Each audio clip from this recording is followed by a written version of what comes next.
up, y'all? It's AK97 back at you for episode number 5 of Makeup and Mental Health. I have your M&Ms for the week. I want to start with our temperature check. Before I even get into the topic, I am still feeling kind of drained. I'm working on it. I have definitely taken a giant leap back from outside activities. The snow helped, because I couldn't go nowhere. Nothing was happening.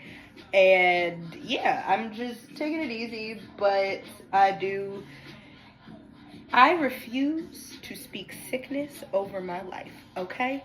I have the sniffles and I am healing with every breath, is what I'm gonna say. How I'm doing. How y'all doing? You tell me. Drop in the comments. Let me know what the temperature is for the day. Something's wrong, and I'm acknowledging it. But what is the balance between feeling our feelings and wallowing in them? Shout out to my girl Kahende for giving me this week's topic. We go way back, and they are going to be your new favorite Reiki practitioner in the DMV, if that's where you stay. So get into her. But yeah, the first step is really feeling your feelings. I am someone that does not like to feel my feelings. That is just what it is. I find feelings to be overwhelming with the BPD of it all. Like, it's just very intense and exhausting to feel my feelings, so I don't want to. But I'm getting over that little by little, because at the end of the day, you cannot acknowledge your feelings if you want to, but your feelings is gonna make you acknowledge them whether you like it or not. You know what I'm saying? There are a lot of health effects that come from stifling your feelings. Obviously, stress being one of them. Maybe heart disease. I'm talking pain in chronic pain, weak immune systems. Sniffles kicking my ass a little bit, but we're gonna get through this.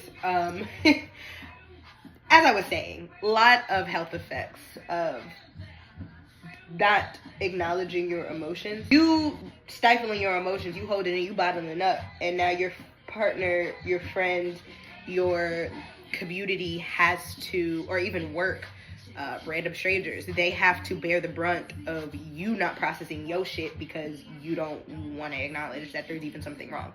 So I just want to take some time to get into that. Acknowledge your fucking feelings.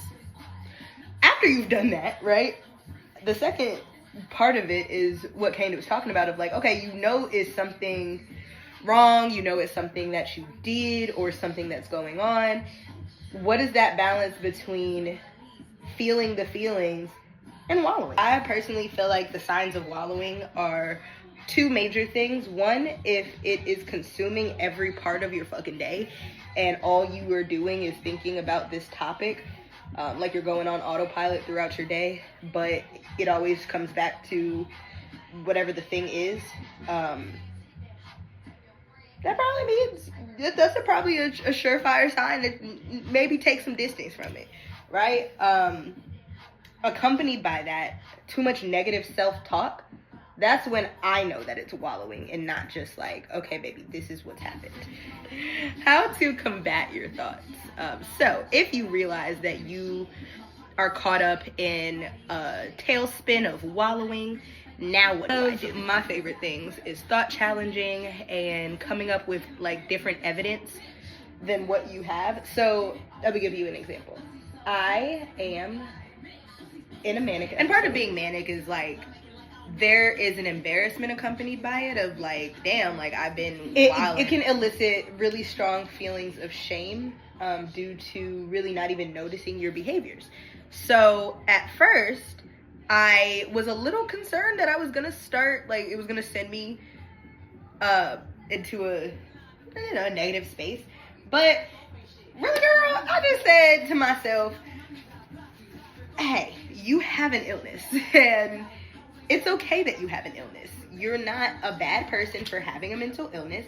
And part of being, like, I just reminded myself of my symptoms. Some thoughts crept in my mind of, I'm really just incapable of being you know, a responsible adult. I'm incapable of keeping a job. I'm incapable of like, it took a blow to my, not just self-esteem, but like my trust in myself that I am able to do the things that I want to do.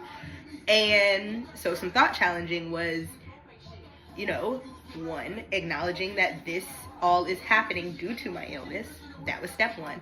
Also, how much have you been doing while manic, right? What all have you accomplished?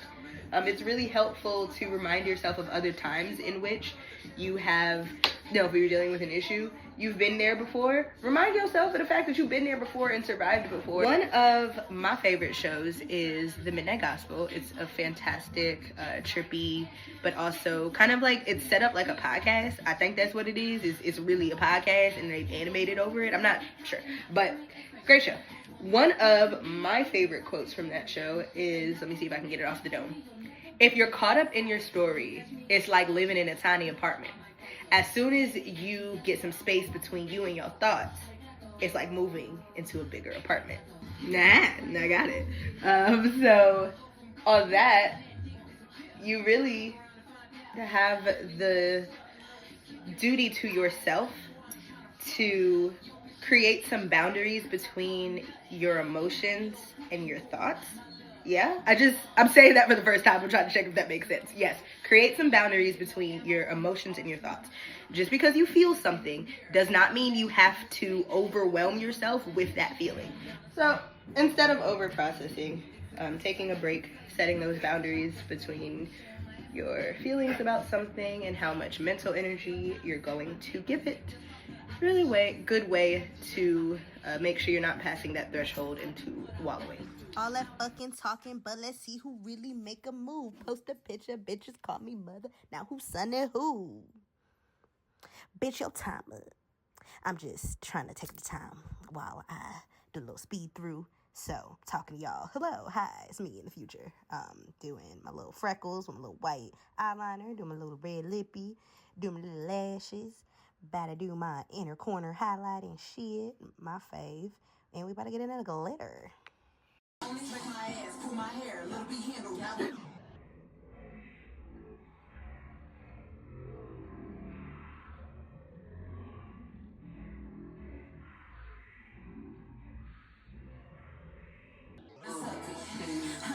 All right, y'all, finished look.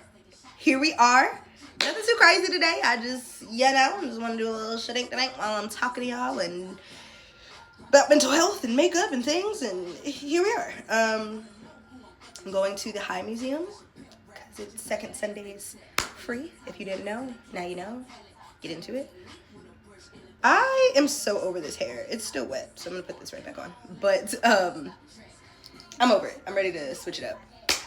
But that is besides the point. I hope this helped illuminate some of the ways that you can not beat yourself up when you're processing something. Like figuring out where that line is between processing and wallowing. So that is all for this week. I hope you have an amazing week. Like I said last week, be kind to yourself and don't take no shit, including your own.